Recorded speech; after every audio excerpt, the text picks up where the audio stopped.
Happy Mother's Day. Stan, there's a PowerPoint that I forgot to put in. If you would go to the desktop and open that, that'd be great. There are some women in my life who have been like mothers to me. One of which is my mother. They have put up with me.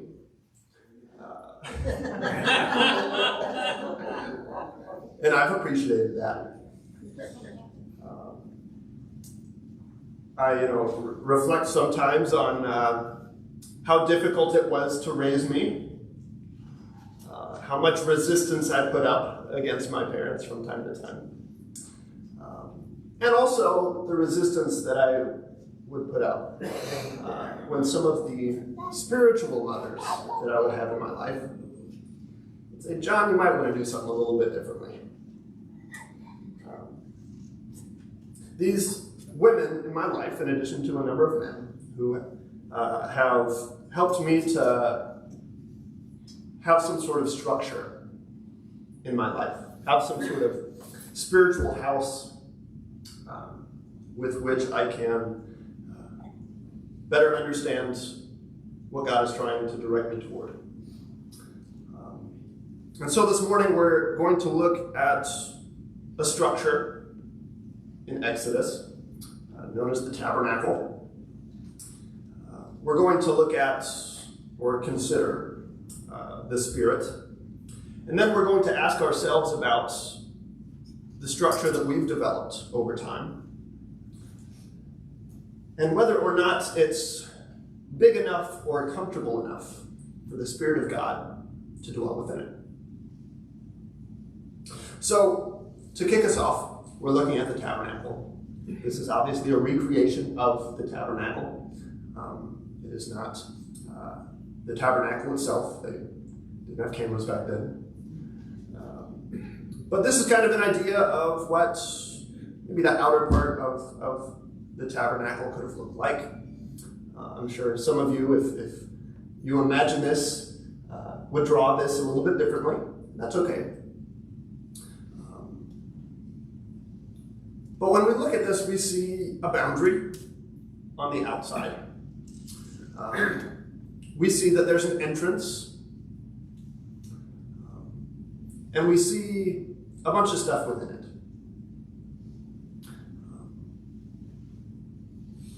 We also see that there's something coming down or coming up from the tabernacle, this pillar of smoke, this cloud.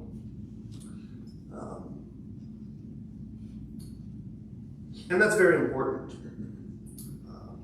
And the reason why it's important, we're going to look at, just briefly mention that in Exodus 24, looking at verses 15 and 18, we see that Moses went up on a mountain. The cloud covered the mountain. The glory of the Lord dwelt on Mount Sinai, and the cloud covered it 6 days. And on the seventh day, he called to Moses out of the midst of the cloud. So we see here, we see in some other places that God's presence is at least symbolized by this cloud. It appears, based off of that text, that Moses was able to communicate with God in this cloud. But we're not really focused on the cloud right now. We're focused on the structure. We're focused on the temple that we see, within this boundary or this wooden structure. We kind of look in this smaller structure, and we see an outer veil, we see a lampstand, we see a table of showbread, and then there's the second veil. And past the second veil is the Holy of Holies. Past the second veil is the Ark of the Covenant. Past the second veil, only few people are able to enter.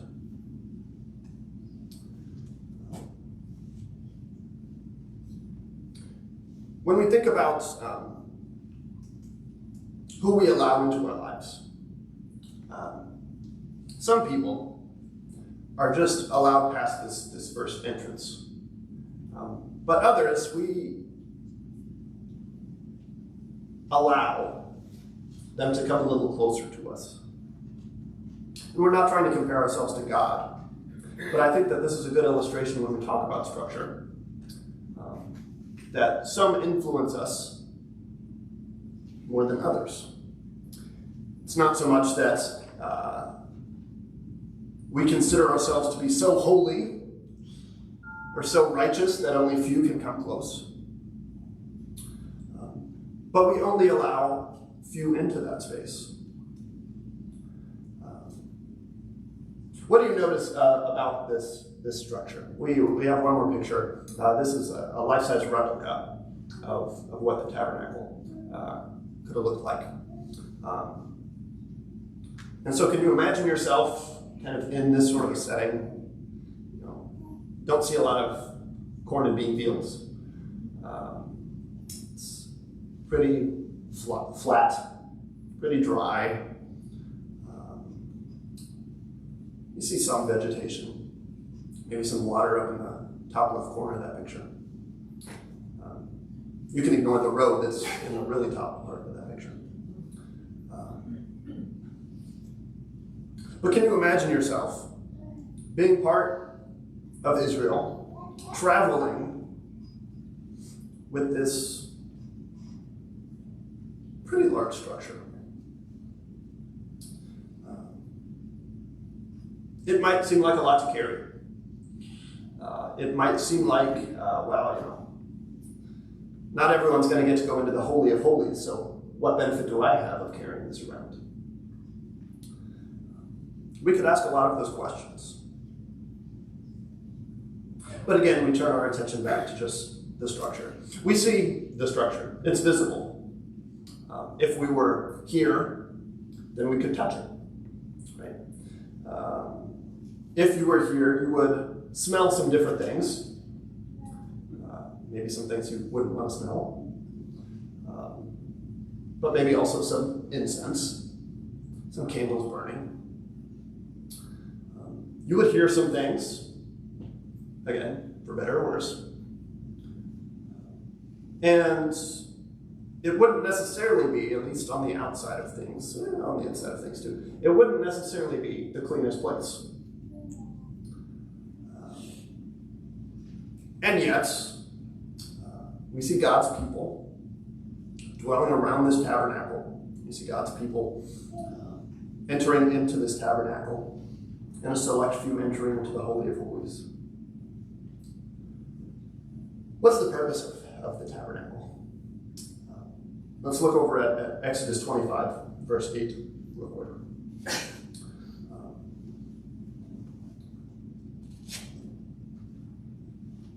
After this list of items, the contribution that's to be made, silver, gold, bronze, so on and so forth. We read, "And let them make me a sanctuary, that I may dwell in their midst." This is who talking? God, right? We're going to look also at verses 45 to 46 of chapter 29. Exodus 29, verses 45 to 46.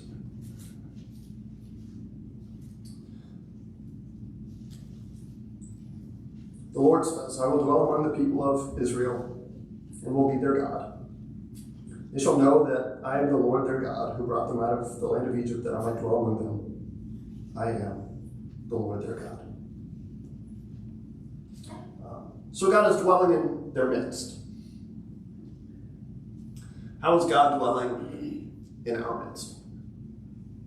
How is God dwelling in your midst? How is God's presence among you?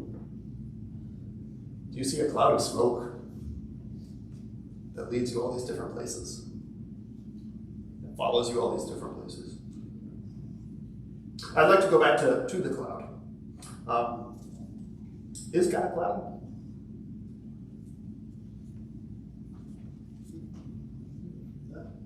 What is God? God is spirit, right? So is God a cloud?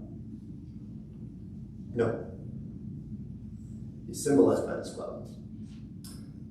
He's symbolized actually by a couple of things.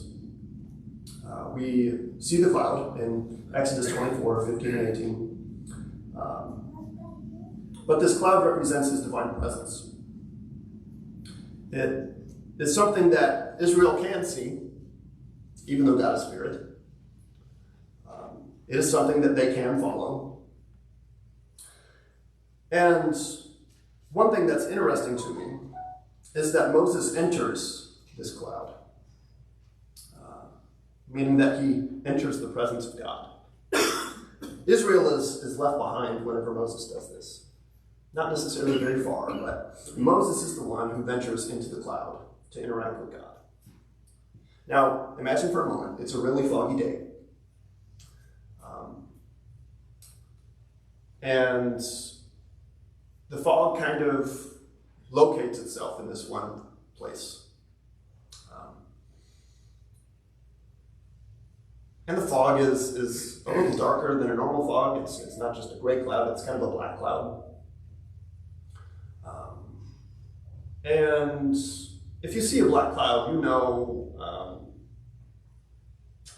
that there's might be a fire actually over there, not fog. So I'm not necessarily going to go toward that because it could be dangerous. I don't know what's over there. Even when it is a really foggy day, do you like driving in the fog? I don't like driving in the fog.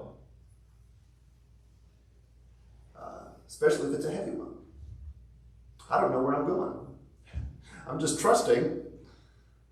So sometimes I'm trusting my GPS more than I trust the road.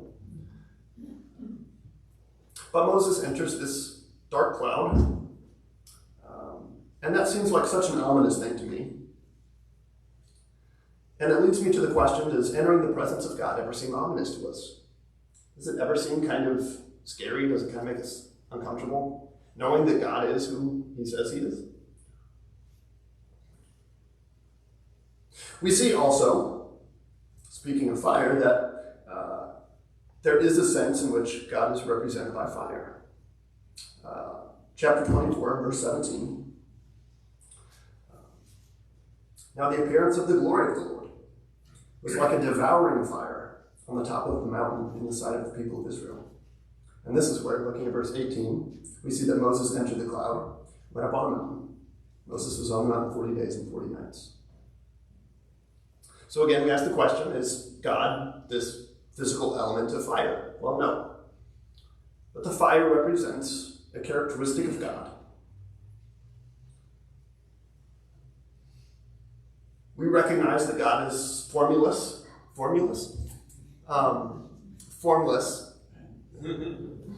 that he's mysterious, that he has this sort of powerful presence that can be intimidating. It's not just a fire, but a devouring fire, is how his presence is described.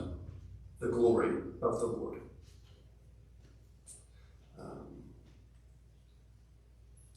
This seems like a contrast with the tabernacle. The tabernacle is a structure.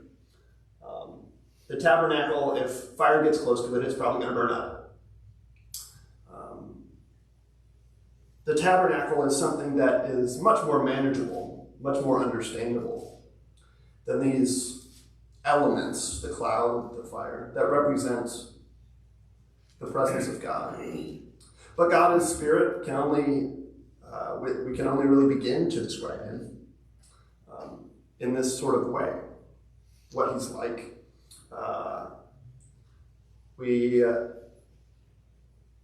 can't really control the way in which he manifests himself, the ways in which he shows people what he is like. And so here's the problem that I have some graphics. There's a cloud, there's fire. Common problem, okay. The common problem that we have is that we focus a lot of our attention on the tangible things. We focus a whole lot of time on the tabernacle. And I think it's because we can see the tabernacle, we can touch the tabernacle, we smell the scents of the tabernacle, we hear the noises of the tabernacle, and we forget that God's presence is at the tabernacle. That's what we're going to participate in, what we're going to dwell amongst. We focus sometimes, maybe I should say more than sometimes, we often focus little time on God. And the tough question for me is, why do I do that? Is it because he's like fire? If I get too close, I might get hurt? Is it because he maybe is symbolized by a cloud? And I don't really want to enter into that dark, spooky cloud, especially by myself. Is it because I can't control him like I can the tabernacle? I can construct and deconstruct the tabernacle, the structure, but I can't control God descending or ascending. I can't control the ways in which God moves. I can't control the forms which he might take. And I think that the focus that I have, that we have to explore by ourselves. We have to enter almost a cloud of uncertainty to determine whether we're so focused on the structure that we forget the presence of God or not. And so that's my challenge for you this morning. To recap, in case none of that made sense, we have structures by which we understand God. We have this spiritual house. And then we have God. We can control the different ways that we understand God. We can look at Scripture in certain ways. But we don't want to be limited by one specific way. We want to consider that God works outside of how we might understand him. We might want to spend some time considering where God is moving outside of my structures, outside of the box by which I try to understand him. And that instead of being confined to this box or this little house that I have, that he comes inside and outside of the house willingly. He moves fluidly. And I hope that we don't try to contain the fire or to say that, well, I control the cloud that God dwells in. God be with us as we consider your ways, as we consider where you are moving, as we consider our genuine relationship with you, evaluating not just what we want of ourselves, but how we try to understand you.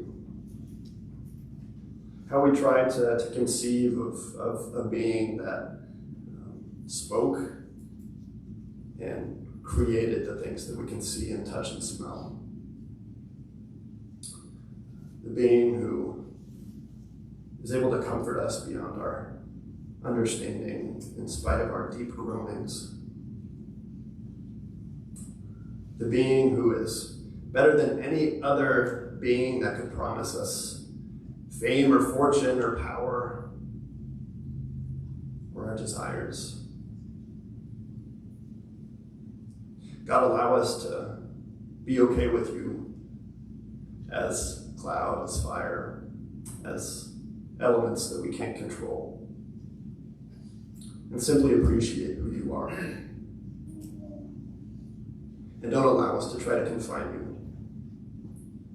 only to ways that we can understand. Direct our minds toward you. Direct our motives toward you. Direct our actions toward you. Amen.